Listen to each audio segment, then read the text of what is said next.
I think we can start. So let me first. So I have a couple of announcement regarding this seminar series. So one is I will post that in the chat also. So and the announcement are you can subscribe to the mailing list. So this is the link to subscribe. And if you want to receive future announcement of the talk, then just subscribe to the mailing list. I will sending mails about the talk in this mailing list. You can also provide feedback at the end of the talk about the talk itself as well as the overall logistics. So there's a form, Google form you can fill in the end. Video of the talks will be available, but it will take 2 days for them to be available. Or and if you have any questions between the talk, don't forget to unmute before speaking and also raise hand so that the speaker is aware somebody is asking something. And thanks for all of you for attending. So let me introduce the speaker. So I'm very happy to welcome Anirbit Mukherjee. He's a final year PhD student in applied mathematics at Johns Hopkins University. He's advised by Professor Amita Basu, and he is specialized in deep learning theory. And I'm very fortunate, like he has got 2 fellowships from GU, which is a very good achievement. Walter L. Roth Fellowship and the inaugural Mathematical Institute for Data Science Fellowship. And he was a researcher in quantum field theory, and he has done his undergrad in physics in CMI. And he's also hold a master's degree in theoretical physics from TIFR. So yeah, a very deep physics, mathematics kind of background. So I'm happy to hear him. Before wasting any time, I will let Anibal to take over and speak. Thanks. Thanks a lot. Thank you for inviting. It's going to be the first Zoom talk I've ever given. Please let me know if someone raises the hand. I have no idea where to look that up. Okay, cool. Thanks for coming to my talk. This new work that I wanted to share with everybody, it's about understanding the training of depth-2 networks. And let's see. How does the screen flip? Great. First technical glitch. How does the slide flip? Okay. So these are the new papers out there on arXiv, which I want to be covering. This is joint work with my friend Ramchandran, who is a grad student in the CS department of JSU. I don't know how many people here are already aware of neural networks. So in case someone has never seen neural networks, this is one slide for them. This is what a simplest example of a neural net looks like. It's a R2 to R function. It takes 2 inputs, x1 and x2. And if you follow through the weights and the computation of the ReLU gate, which are the blue ones, you can convince yourself that the output of this ReLU net is the max of x1. So this is a simple ReLU network which computes the maximum of 2 numbers. So these max function computing neural networks are very important for mathematical theory. We have previously used this particular structure to prove many theorems about the function space of neural networks. For example, things like every continuous piecewise linear function is a log n depth neural network. So these kind of theorems really go through the max function construction. And there are also other complexity theoretic results about exact training of neural networks, which leverage the max function structure. So it's a very important example to keep in mind. And there are a lot of open questions about the max function even now. That's still not clear.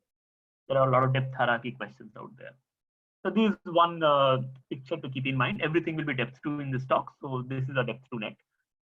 The distance from the input, there is a green gate, to the output red gate is a path of length 2. So it's a depth2 net. Okay. So let me state the neural training problem, the framework that I will be working in. So I'm assuming there's a distribution D on Rn, and suppose data X is getting sampled from D.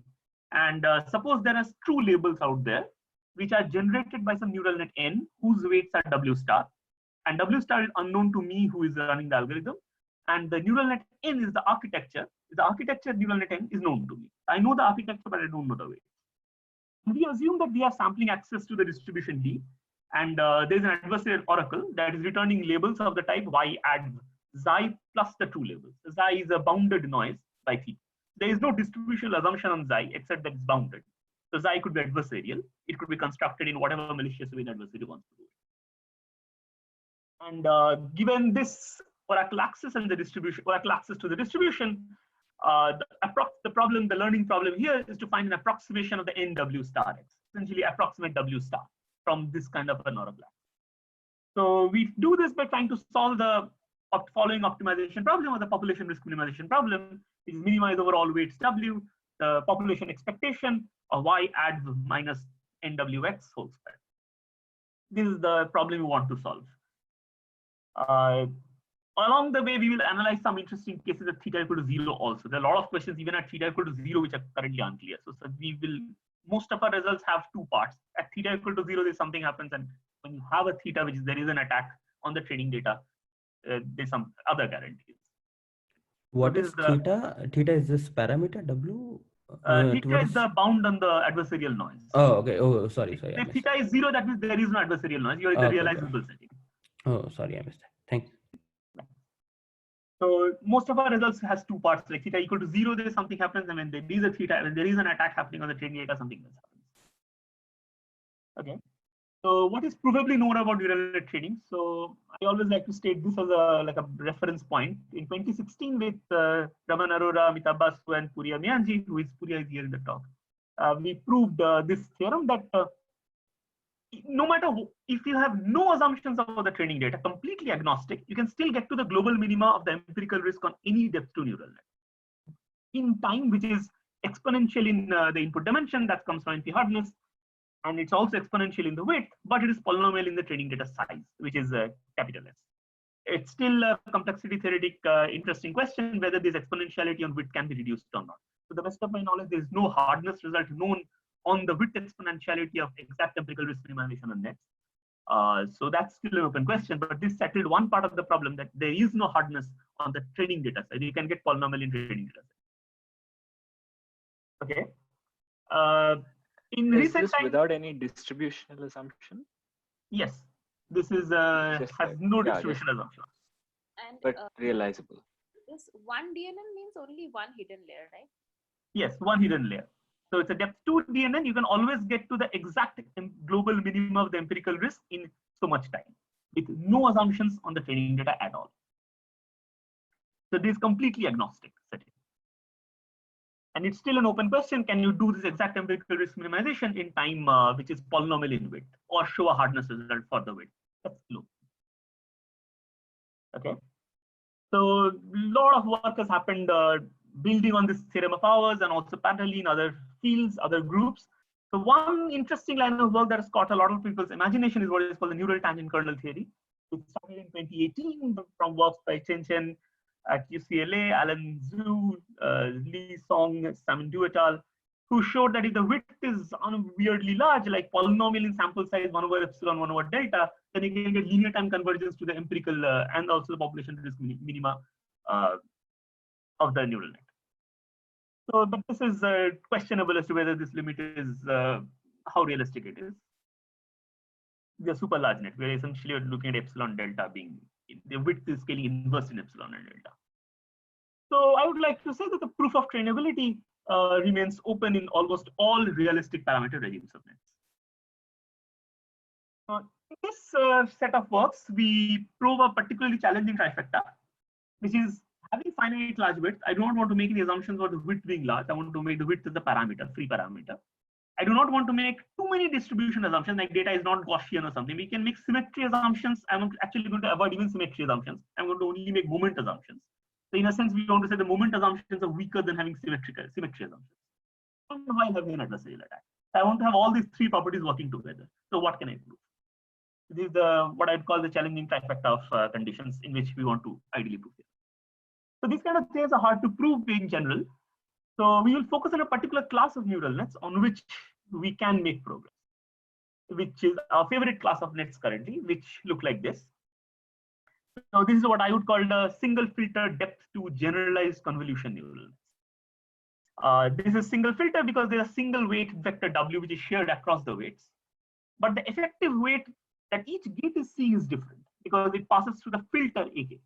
So it's like you have the input Y, AK picks out a patch of Y through some linear transformation AK, and then it inner product it through W and passes it on to the gate. And this is like AK is a generalized idea of the patch extractor in convex, essentially. But AK can be any matrix here. So AKs are called filters in some sense. Okay, so W is the filter. AKs are patch matrices. So one can convince yourself that this class of nets includes an arbitrary single ReLU gate as a special case, which is width equal to 1 and AK is identity matrix. Then this class includes a single ReLU. So this is pretty non-convex, pretty hard. Already on this class of theorems, on this class of nets, a lot of things are still unproven. A lot of theorems you want to prove ideally are not clear even on this class of nets. But you can do a lot of things here which you cannot currently do in any other class of nets. So this is our favorite class of nets where we will prove all our theorems. So first algorithm that I want to analyze is what I call the Neurotron algorithm. So what the Neurotron algorithm does is we'll show that Neurotron algorithm has an adversarial defensibility. And what it does is that it's an iterative algorithm, as you can see. It does gradient descent like steps, but doesn't really use the gradient. What it uses is this particular weighted average of the inputs. And every input xi is weighted by the current error of prediction on the input xi, which is theta I plus fw star xi, which is the oracle sent label, minus your current prediction at the thth weight value. So this is the error in your prediction. And you take this average of the training data weighted by the current error and pass it through a linear transform M. And what is M is what we will set. We'll set the M nicely enough so that we get the convergence out of it. So this particular quote unquote smoothing of the true gradient seems to give us a lot of advantages which we otherwise cannot get from any other known algorithm. So this is the structure of the Neurotron algorithm. So there's a history to Neurotron algorithm. I mean, it goes back to 2011, Sham Kakre et al. Paper of GLM-tron, then there was Sparsitron, then there was Convergence. There have been 4 or 5 such Tron algorithms. The naming comes from the original perceptron, but they're not the same. In a sense, this is sort of the most general Tron, I would say, in some sense. Okay. Given this, what can we prove? So the interesting thing that happens here is if you analyze this algorithm, it turns out this is adversarially resistant in the following sense. That if I make some mild distributional assumptions that some average filter into the data covariance into transpose of M is a positive definite matrix, which you can set easily by some rank conditions will ensure you that you can find an M, so this is satisfiable. Then it turns out there's a width critical value, which is dependent on M, the data, and the filters, such that for all widths W above the width critical plus some number, the error that I can get, the best error that this algorithm can attain in the thth iterate, goes inverse with the width. So essentially what happens is you can essentially kill the data poisoning adversary by using large width. But the large width here does not have to be asymptotically large, like it does not scale with 1 over epsilon or 1 over delta. The error I obtain and the width I need to obtain this error width trade-off is known in this algorithm for all values of width above a constant threshold value. It is not that I have to be in the asymptotic region to know the trade-off. The trade-off starts off at a finite value. And that's what makes this interesting. So I can essentially kill an adversary by using large width. This is, I think, interesting proof of concept. We believe this kind of a thing should happen in larger nets, more complicated nets. And here is one example where it is provably true.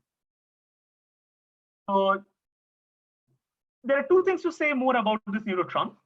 So one can say that, can I gain something? I had said that here, the first line of this theorem says I have a parity symmetric data. Can you remove the parity symmetry of the data?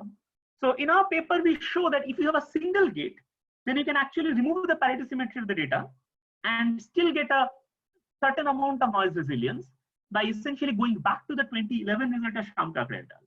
And that's there in the paper. I'm not covering it in the talk. Second thing is, we can ask the way I presented it, the Neurotron is a deterministic algorithm. What happens if you make it stochastic? That's also there in the paper, but I'm not covering it in the talk. So stochastic Neurotron exists, and that has a slightly different trade-off. There are 2 things to say I wanted to point out about the Neurotron algorithm.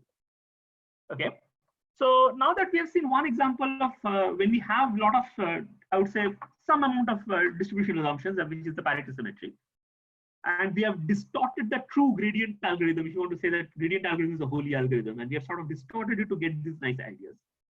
What happens if I take the other extreme? So now I'm going to seg into a different part of the talk. And I'm going to say that, okay, let me remove entirely the data distribution assumption. I'm going to keep the realizability assumption, and I'm going to remove all data assumptions, no parity symmetry, no positive definiteness, nothing. And I'm going to also make the algorithm as close to gradient descent as possible. And then what can I prove? This is a very hard regime to prove theorems about, because to the best of my knowledge, there's no algorithm known which can train a neural net at this point in this regime. where I have no distant distribution assumptions, and I have I'm using a gradient descent, an algorithm which is very close to being gradient descent. And actually, for no algorithm at this point, we can show convergence on neural net if you have zero assumptions on the data distribution, unless you go to exact empirical discrimination like what we showed in 20. So this leads us to this algorithm, this regime of analysis, where what I would say is a noise-assisted gradient descent. So if you, in this algorithm, I'm going to fix on a single ReLU gate here. And so this is a genuinely non-convex optimization problem, non-smooth, non-convex. ReLU gate is you can look at the squared loss of a ReLU gate. It has a kink at W at the weight vector 0. So it's non-convex, it's non-smooth. And we want to show what does gradient descent do on this. Currently, no convergence proof I know of holds. But we will get something interesting about this analysis. That the gradient descent, although we don't know if it converges, has an interesting property that is still provable. To get those, what I will do is I will inject some noise into gradient descent, which is the xi-t1 and xi-t2. And I will control noise I will inject into gradient descent to be able to analyze the algorithm. And what we can prove is this theorem. It essentially shows that noisy gradient descent on a ReLU gate has a diffusive behavior. So what I mean by diffusive behavior is this, that I can set let's say I fix a time horizon, which I call Imax here. If I fix a time horizon, like the number of iterates till which I want to look at the behavior, and then I can choose a step size eta, and then correspondingly there exists R star, this complicated function R star, such that all iterates are confined inside this R star ball about the global minima with high probability. And so the high probability is exponential. Is exponentially suppressed. The algorithm is exponentially suppressed to be found outside this R star ball of the global minima. And this kind of and the fact that R star scales with the distance to square root is why I would start to call it a diffusive. So noisy gradient descent, working on a single ReLU gate, we don't know if it converges, but it can be shown to be not too weirdly behaved. It is not like it's exponentially floating away from the global minima. Its behavior around the global minima is diffusive. It is square root of Imax behavior. There's a root T growth of the blob. And this, I think, is an interesting observation that for the first time, we have some mathematical control on what does noisy gradient descent do on a ReLU gate. I want to say a few things about how this proof works. So this argument of understanding noisy gradient descent on a ReLU gate goes through two main steps. First step is that through the iterates of the noisy gradient descent WT, you create a primed sequence of iterates, which is a delayed stochastic process. Essentially, the delayed stochastic process is defined so that it makes updates only when it is inside the R star ball. If it ever steps outside the R star ball, you stop making updates. So this is this quote unquote fake sequence of iterates you create alongside the algorithm. And I think in some stochastic process literature, these are also called stopped processes. If I'm not wrong, these are also, that's the same terminology. So given the noisy gradient descent iterates, I create a stopped stochastic process, which is designed to not make updates once it's outside the R star ball. And its noise structure is slightly different. So xi-t2 prime here, as you can see, is a bounded noise. It's not like a Gaussian noise. So even if xi-t2 was a Gaussian noise, this is uses a bounded noise. It scales the xi-t2 by and gets it bounded. And then we construct a new iterate sequence from the stopped stochastic process, which I call the ZT. ZT is the distance of the prime sequence from the global minima W star, square of the distance, minus a certain time-dependent quantity. And this ZT is the stochastic process that we actually analyze. The distance to the global minima minus this time-dependent function is the ZT stochastic process.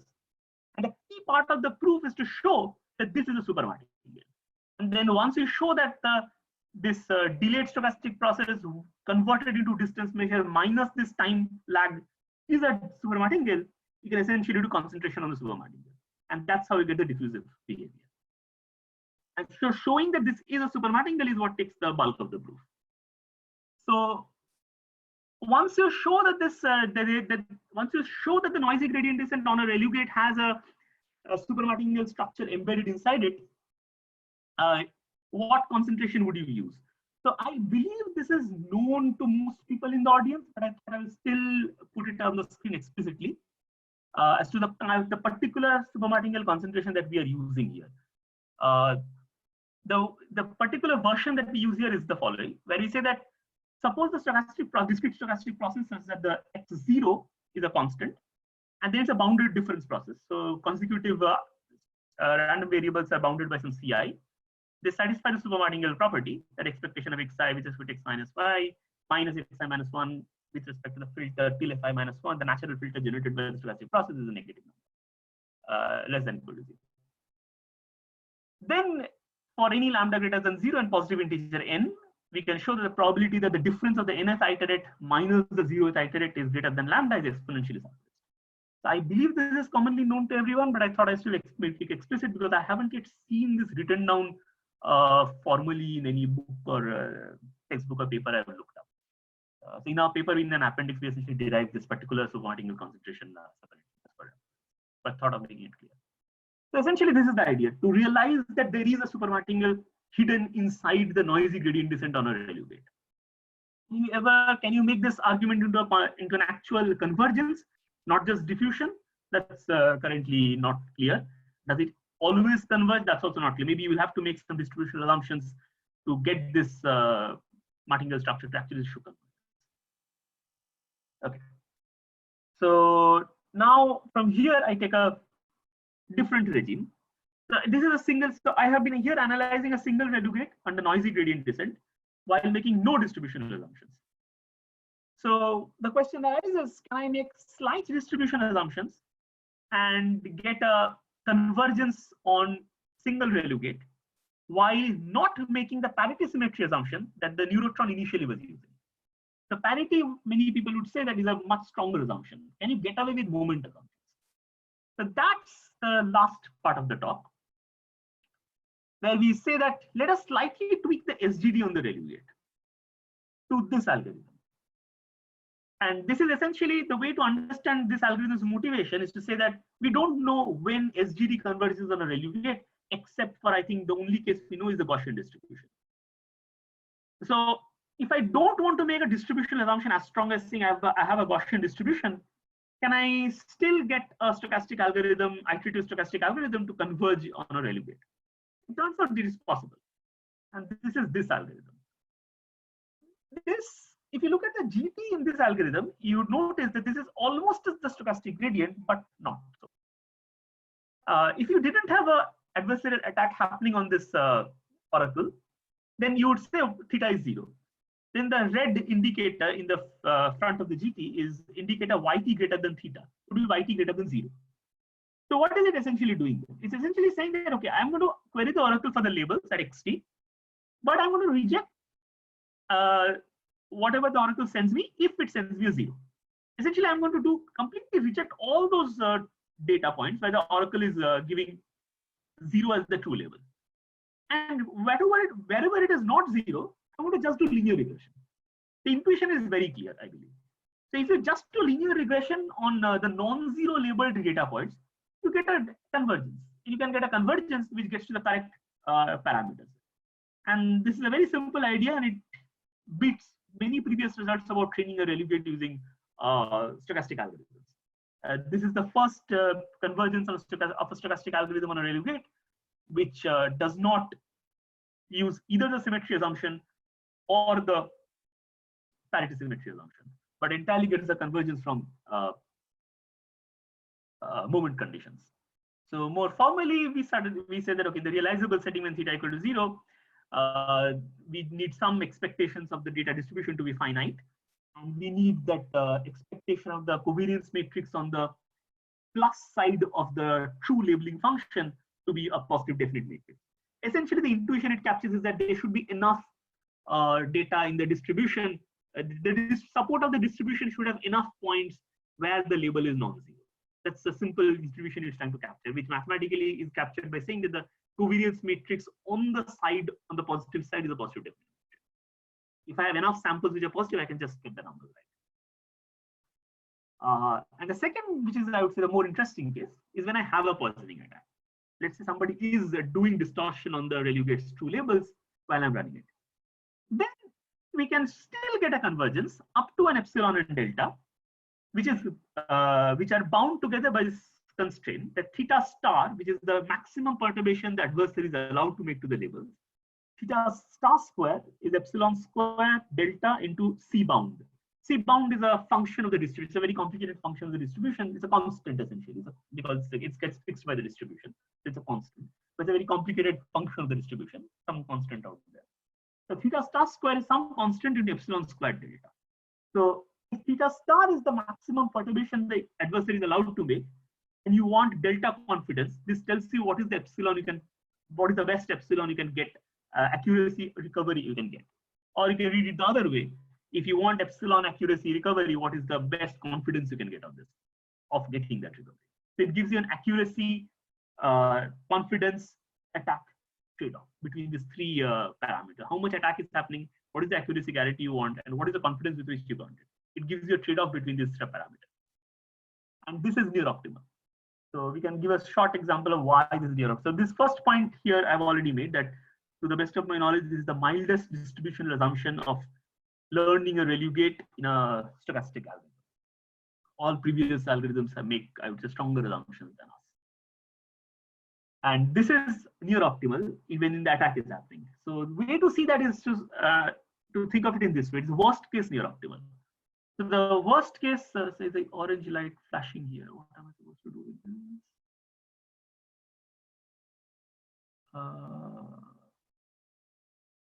Okay. So I guess the idea is that people are allowed to ask questions. If you have questions, can stop here and like get questions if you want. You can raise your hands. There's some way to raise hands and ask questions. Please feel free to do so. It's almost near the end of the talk, so we can take more questions here. Sort of just reminding everyone. You can unmute and ask questions. I have a question about this oracle assumption. So is this oracle assumption like very common or normal in these kinds of works, or is this something that you are doing in this paper? The oracle assumption, I would say this data poisoning attack is well known. So Okay. if you look at our paper, we give references to many papers that previously have analyzed data poisoning attack. The general term, so there is a formal definition of what is a data poisoning attack. The way we say it is that, okay, I would call it a data poisoning attack if the adversary is corrupting the training data during the run of the algorithm. Can you repeat that? So I will call something as a data poisoning attack if the adversary is corrupting the training data during the run of the algorithm. Okay, okay. I see. So the oracle is trying to distort the data that you're sampling. Okay, I see. So I'm not saying this is the unique data poisoning attack out there. There could be various more complicated ways the adversary could be changing your label and giving it to you. And those will take more, they will take different proofs. And currently we don't have, before our work, to the best of my knowledge, there was no proof known of training a neural net in the presence of a data poisoning attack. I see. Okay. The only adversarial resistant neural net training proof that happened before us is, to the best of my mind, a paper last year by Jason D. Lee and other co-authors. They addressed the test data attack situation in the NTK limit. So again, is the one where the width scales with 1 over epsilon and 1 over beta. So those are not constant width results. So we analyze the situation of when the attack is on the training data and when the width is finite. Width is not asymptotically large, which I believe is the more interesting regime to work. And width is like the number of neurons, right? Or yes, right. Width is the number of neurons. okay, okay. So I would totally invite people to try proving this kind of attacks, this kind of convergence theorems on more complicated data poisoning attacks. Like the adversary could do more weird stuff. Why not? It can pass it through a linear transformation and gives you that. It can do. This is, we are considering one kind of a data poisoning attack, which can be mapped back in a sense to things in Boolean computational learning theory also. So they have considered this kind of label flipping attacks. Historically, there's a history to considering label flipping attacks in Boolean computational learning theory. So from that point of view, this adversary is somewhat natural. It's an additive bounded distortion to a true labels. So we can consider more complicated adversaries and try to prove theorems for them. That's the challenge. Okay. So, and here, so since we're anyway talking about what the adversary can do, so one of the worst things the adversary can do, we can imagine, is essentially shifts the entire function. the adversary chooses the xi, the perturbation to the true labels in such a way that the algorithm sees the data to be coming entirely from a different weight, which I'm calling W add instead of W star. So the algorithm has never sees W star, but it sees W add data because the data has been so carefully shifted to look like a different function.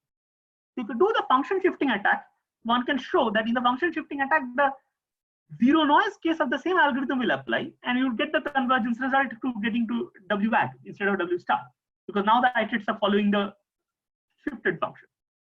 And using that, you can argue that this is near-optimal. So there exists an adversarial attack in this setup that your accuracy confidence attack trade-off cannot be better than what we have shown here.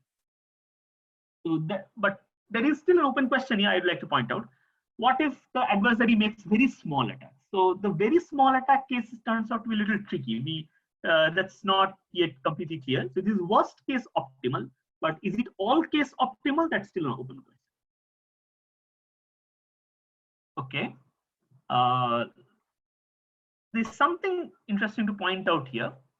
Is that I started with the Neurotron analysis, which is a finite width depth to single filter analysis with parity symmetry assumptions. And I ended with a modified SGD on a ReLU gate, which is moment-based conditions on a single gate. But turns out these two algorithms actually have a mathematical inner working is somehow the same. In first case, you look at the sequence of distance squares to the global optima in the Neurotron. And in the modified SGD on a ReLU, you look at expectation of the square of the distance to the optimum of the iterates. And both these reduce to the same dynamical system, which I think is very interesting. These two very different looking algorithms actually reduce to the same dynamical system, which I have put down here. But delta t plus 1 is less than equal to a quadratic in eta, delta t plus eta prime square c2 plus eta prime c3, and all the constants of data. And those who have physics coming from physics background might recognize that this is like viscosity. So this is like as if there's a viscous drag in the system, as if you're doing a dynamical system with a viscous drag. So it seems to me that as if some of these algorithms essentially behave when you have an adversarial attack like a viscous drag. So this, I think, is an interesting point of view to explore further. We cannot prove about this, but it's probably hinting towards the fact that maybe there's a unifying picture across all these algorithms. That if you look at it in continuous time, maybe they all come from a single universal ODE structure inside it. And that's why they all reduce to the same dynamical. This is entirely speculative at this point. But I wanted to point this out, that there's two different algorithms working in two different parameters really reduced to the same dynamical system which has to be analyzed. The whole problem, so like the whole effort in both the proofs goes into reducing the algorithms to this dynamical system, which takes many pages of work. But after you have done it, it's this drag, which is like a viscous drag. And then we essentially show what is the smallest distance to which the viscous drag system can go. And this is probably hinting to something, some unifying picture being out there, which we haven't yet figured out. So this is the end of the talk. So the two important hard questions. One is to show, can you get the Neurotron kind of robust training analysis to work on more complicated nets? Neurotron is currently very, very tied to the kind of data. It is tied to this adversarial setting with a single filter generalized convolution nets. Making it work for more general nets is possibly a hard challenge. Secondly, it remains quite challenging to prove convergence of the noisy gradient descent on a ReLU gate, even if you make some distributional assumptions. Like I showed, we can show that it's diffusive. So that's, I believe, progress. Having from a situation of before our paper, I believe there was no result out there showing any mathematical control on noisy gradient descent on a ReLU gate. Now we know it's diffusive. It's not worse than that. But can you actually make some more assumptions, or without assumptions actually get it to converge? Or does it at all? Probably does not converge under zero assumption situation. Maybe diffusive is optimal. We don't know that yet. So these are two hard questions to think about. So that's where I would like to end my talk. Please feel free to ask questions.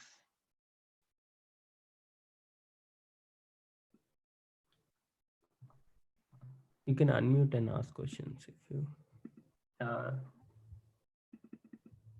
Who should unmute? I should unmute something? No, no, no. Whoever want to ask the question can unmute and just speak.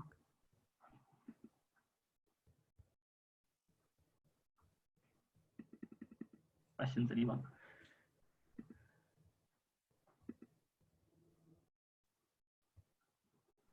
Okay. Is there any questions?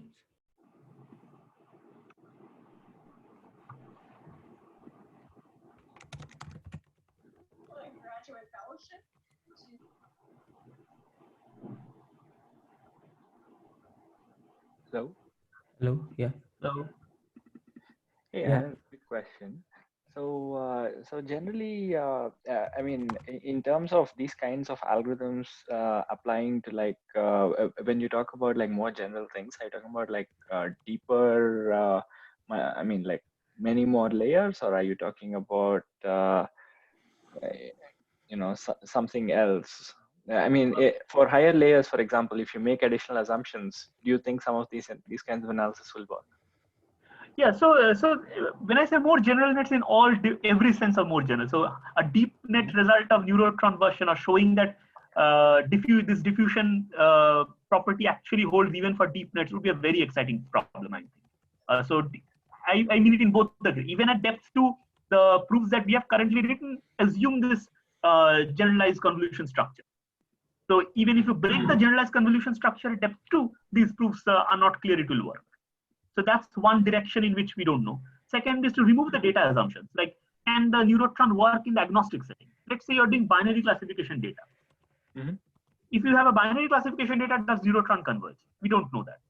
So the relaxing the data structure assumption is one direction. Relaxing the neural net structure is one direction.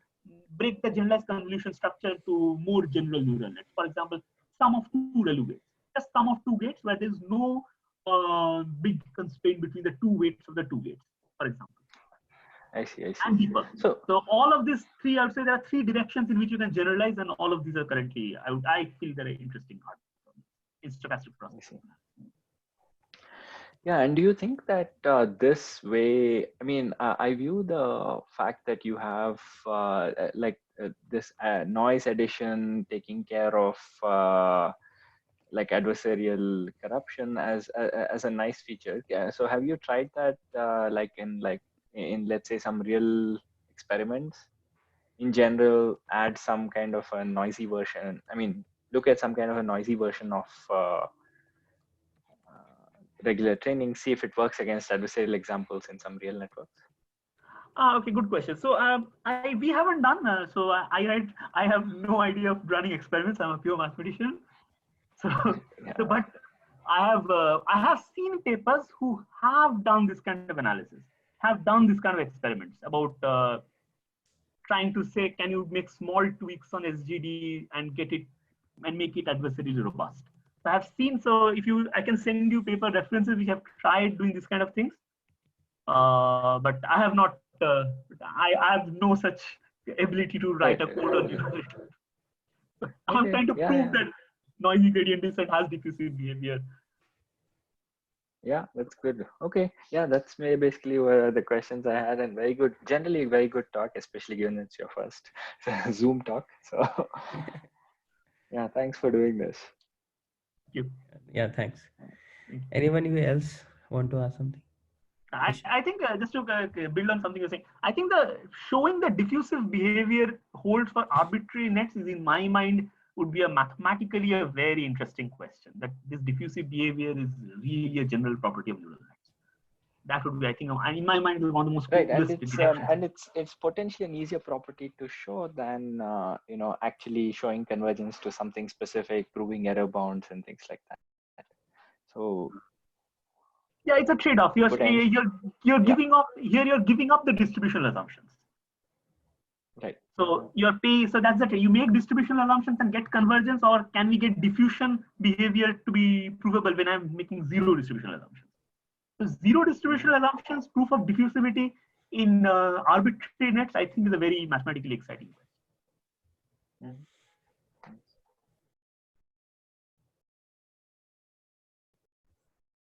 Any more questions?